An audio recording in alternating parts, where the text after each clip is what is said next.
Okay, hi, welcome to another Yu-Gi-Oh! Deck profile. So we're going to take a look at my third place Remote Duels Counter Fairy deck profile. I just used this just this evening actually, and as I came third with it, which I thought was quite surprising. I mean, it's a decent-ish sort of rogue strategy, if it does have its pretty weak faults and stuff, but yeah, it's pretty decent with it.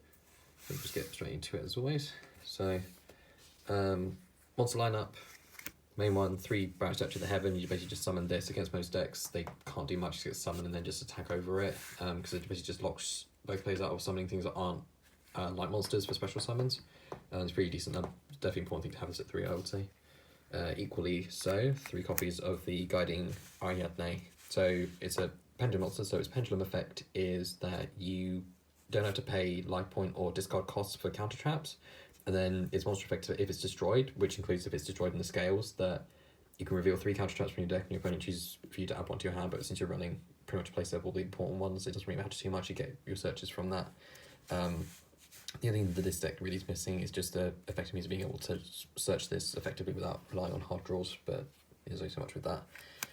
2 Bountiful Artemis, so I tried to reduce the monster lineup, so I decided to go with 2 Artemis, but it's the usual thing, again, it digs through your deck every time a counter trap resolves, you get to draw a card. And then I would have 3 honest, but my third one seems to have gone missing, so I only ran the 2, which seemed to be enough. But you know, I would run 3 honest if I had 3.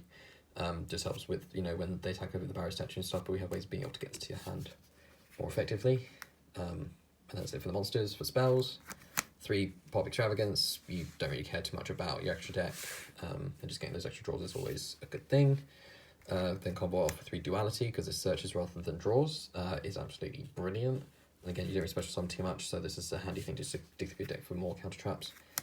2 copies of Cast in the Sky. You banish a light fairy from your hand to draw 2 cards. You can't conduct your battle phase and you can't special summon anything. I would probably replace one of these with the 3rd honest, but again, this is just a handy thing to have just an extra thing. And the last draw card of this is card of Demise, because again, just you mainly want to focus on the back row of the deck. 2 Ties of the Brethren.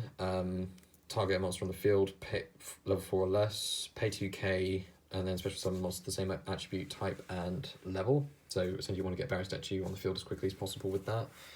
You got to be careful though, because these, like, if you use a Duality or Cast the Sky or Card of Demise, this doesn't work with it, so you got to be careful about when you draw this and how you use it and stuff. Just a thing to consider with that. And then the last spell, just in my tech, is the one Sanctum of Parshath. So this, it has the effect to count as Sanctuary in the Sky on the field, which doesn't really matter in this case. It gives your face down spells and trap protection from being targeted or destroyed.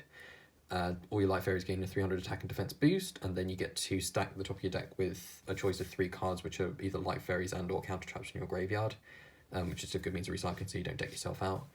And I had a little tech here just to protect myself from things like Harpie's Feather Duster or stuff, and it was helpful in my first game against Orcusts when they couldn't, you know, get rid of my things. And then that's it for the spell lineup, and then the main bulk, which is the counter traps. So 3 Judgment, because I don't see why you wouldn't.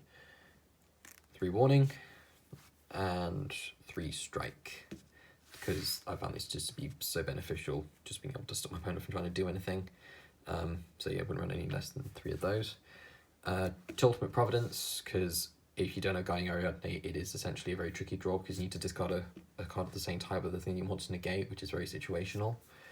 2 Rebirth of Parshath, I bought this down to 2 because you need counter trap in hand in order to actually use the effect, which you don't always have, and then particularly if you use card of Demise, that this becomes essentially a dead card. And then just some extra things that has like extra things to pop in as replacements for the other 2. 1 Drastic Drop-off, because there's a lot of searches, and then Grand Horn of Heaven for inherent summons, because again these things kind of exist, but again you can replace these 2 with something else if you so desired. And then the final thing I have, again just an extra bit of protection, is the Storming Mirror Force, because you don't want your Barrow Statue to go anywhere, and this bounces every other monster back to the hand that tries to attack it, so that's a handy thing right there. And that does it for the main deck lineup. For the side deck, there's a lot of things that if we're going to be going second. Monster spam deck, 3 Nibiru, never drew into this.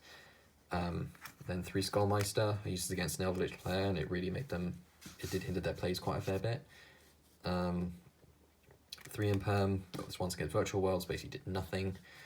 3 copies of Evenly Matched, just to deal with like big boards and stuff, but again didn't really do too much. And then my personal lineup of one-offs, the Pankratops, Feather Duster, and Red Reboot, which is actually pretty handy in this deck because you can activate it from your hand without paying costs if you have the Guiding Ariadne on the board, which is always beautiful. Never came in that situation, but oh well. And then finally for the extra deck, you want to throw up a lot of things. Celestial Knightlord Parshath is your target for your Rebirth. Doesn't really do too much on the field, so you can pitch a card in order to add Sanctuary in the Sky or a card that lists Sanctuary in the Sky from your deck to your hand, or if you already have it on the field, you add a fairy, and then if another fairy is sent to your graveyard, you can, except during the damage step, so not just when it's destroyed by battle, you banish a fairy from your graveyard to special summon one from your hand, which is a higher level, but again, you don't really use it, you just have this as like a target for your Rebirth, like I said, but you could run the Synchro one if you wanted to, or you could run both of them, just however you wanted to play it. Anyway, 3 Hip Hop Synergen. Just again, just a useful thing if I never needed it, but I never did it rise to the occasion, just there as an extra target. 3 Exciton Knight if we're able to clear fields if we needed to. Again, never came up. I don't think I've actually summoned anything for the extra deck beside the Celestial Knight. 2 Herald of Mirage Lights, just an extra negate if needs to be for spells and traps, and then just extra things potentially if we needed them.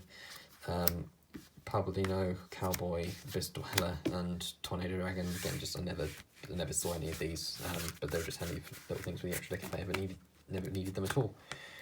But yeah, that is just all there is to it. It's just the way the deck plays. Just stop your opponent from trying to do anything, and just let them sit there and eventually be over them or something.